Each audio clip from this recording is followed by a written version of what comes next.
Olá! Vou falar nesse vídeo, vai ser um vídeo rápido.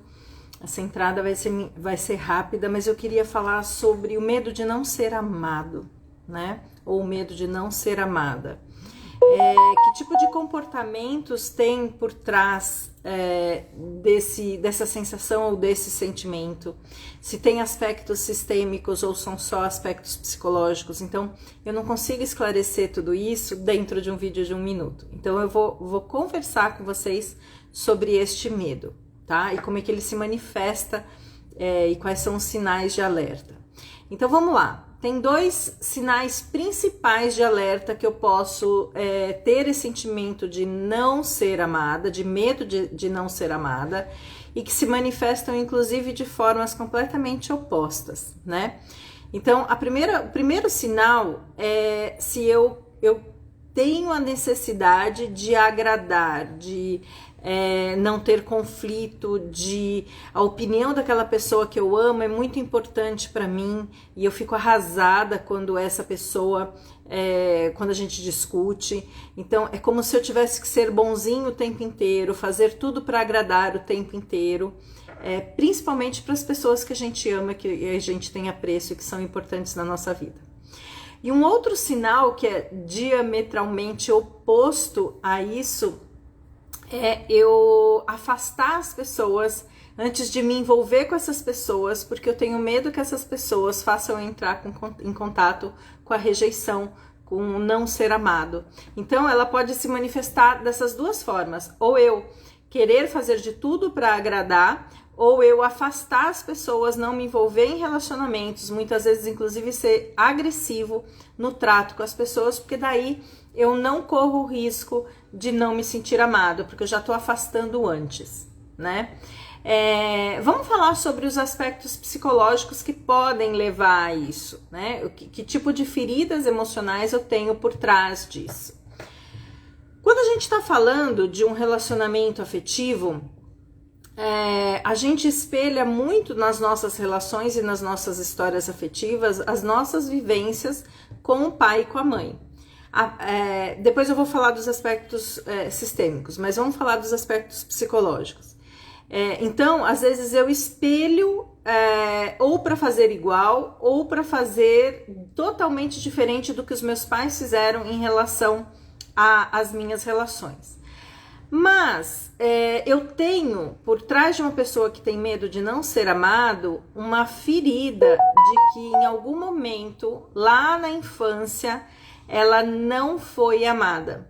Ela pode ter sido criada num lar relativamente estável, mas, por exemplo, a mãe poderia ter alguns comprometimentos sistêmicos, emaranhamentos, e não conseguia estar completamente presente na criação daquele filho, doar o amor para aquele filho de uma forma mais livre. Por quê? Porque ela estava presa. Então, aquela criança, ela é criado lá na tenridade essa sensação de que ela não é amada, né?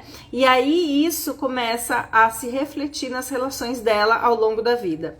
Essa semana eu atendi uma moça e ela falou assim: a opinião das pessoas é muito importante para mim quando eu tenho amor por essa pessoa, né? Então, se eu discuto com alguém da minha família ou se eu discuto com o meu parceiro, aquilo, ou se meu parceiro vem falar algo que eu sinto que afeta essa ferida de não ser amada, eu fico arrasada, né?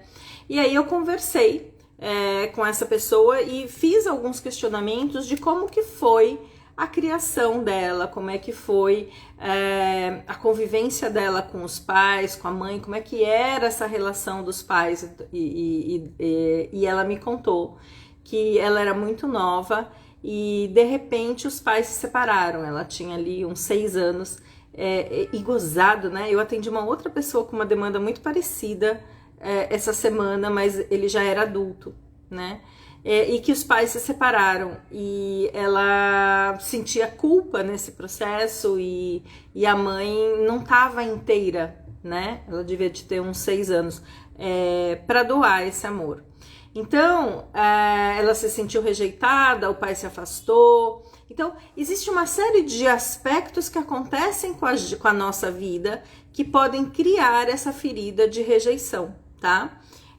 A ferida de rejeição é papo para uma live inteira, mas vocês precisam entender da onde é que eu tiro. Então, quando eu fico acabado com uma discussão, tem algo em mim que eu preciso olhar, né? Por que aquela pessoa me afeta tanto naquele aspecto? Oi, gente. Se tiver perguntas, vão fazendo aqui, tá bom? Vai ser super rápido, foi uma entrada super rápida, tá?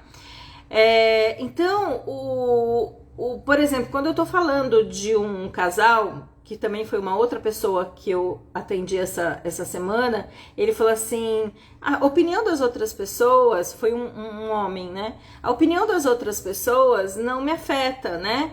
Eu lido bem com a opinião das outras pessoas no trabalho e etc. Mas quando a minha parceira, e não só essa atual, como outras parceiras que eu tive ao longo da vida, vêm e se posicionam de uma forma mais dura, que afetam, que me acionam em mim uma sensação de que eu perguntei para ele, ele não sabia explicar, eu falei assim, de ser abandonado a qualquer momento. Ele falou, E eu falei, e o que aconteceu na sua vida, né? Ele falou, seus pais são separados? Ele falou, são. E como é que você via? Para mim era tudo bem. E de repente eles se separaram. Então, eu falei, tem coisa aí para você olhar, que de repente, numa certa discussão, você pode acionar esse seu gatilho de também ser abandonado, né? Assim como sua mãe ou seu pai terminaram esse casamento.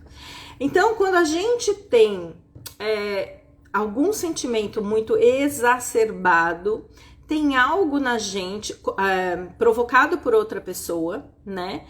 Tem algo na gente que precisa ser curado, né? É claro que a gente quer que a nossa relação afetiva corra bem, que a gente viva bem com a outra pessoa, mas conflitos acontecem, discussões acontecem, pontos de vista acontecem. Mas quando eu me desespero, quando eu sinto que parece que tudo tá acabado, a qualquer sinal de conflito no ar, tem algo em mim que eu preciso ver, né? Então eu queria deixar esse alerta, uma entrada rápida mesmo.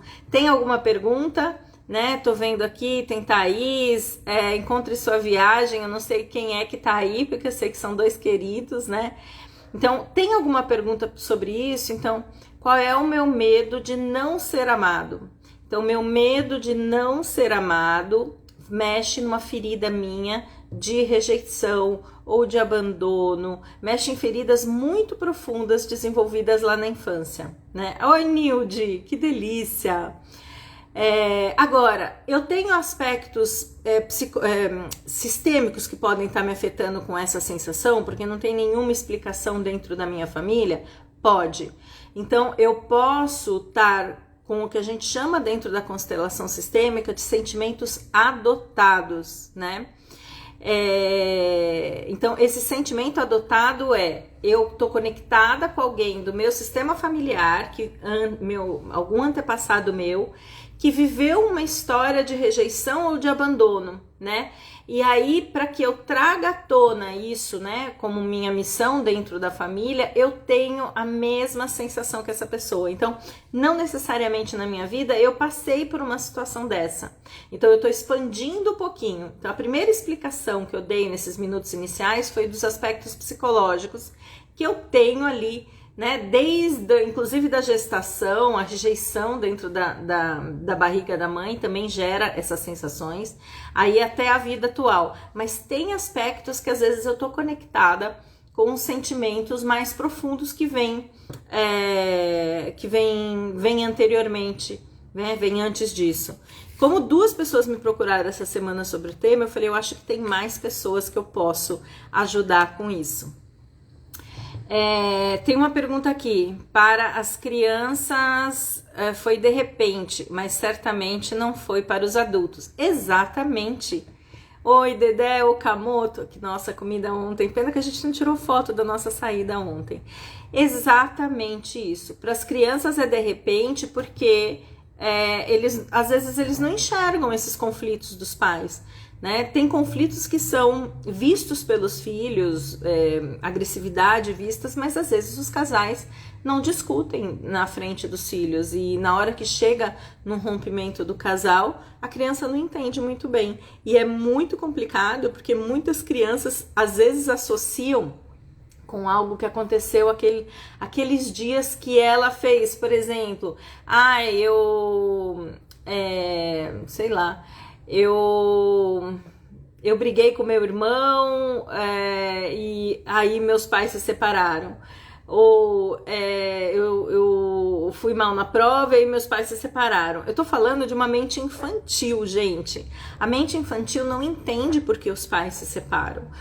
A criança, ele enxerga o pai e a mãe da mesma forma de amorosidade, né? Então eles não entendem, mas aquela ferida fica ali inconscientemente. Pensei nisso, deveríamos ter tirado fotinhos. Foi uma pena que a gente não tirou, mas foi tão bom o papo, né? Pessoal, eu acho que o que eu tinha para passar para vocês é isso. Eu gosto de dar essas entradas e fazer menos de 10 minutos, mas eu não sei se normalmente eu não consigo fazer menos de 10 minutos. O importante é eu entender que se eu tenho muito medo de não ser amado, o outro pode estar provocando e cutucando essa ferida em mim, e a solução não está no outro, a solução está em mim, né? A constelação pode ajudar, pode.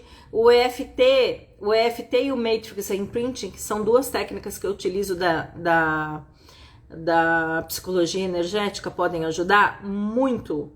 Principalmente se eu não tiver consciência de onde surgiu isso e quero cafunchar. Essas técnicas, elas são maravilhosas para isso, tá bom? Então eu vou entender onde é que aquela crença raiz ou aquela ferida nasceu, e aí eu consigo, com essas técnicas, ressignificar. Mas como eu disse, às vezes eu tenho aspectos que são mais profundos e que vêm sistêmicos, então é algo para ser olhado em você. Gente, mais alguma pergunta? Não sei se tem alguma pergunta. Se tiver perguntas depois que eu desligar, que foi uma entrada rápida, vocês deixam aqui nos comentários que eu respondo, tá bom?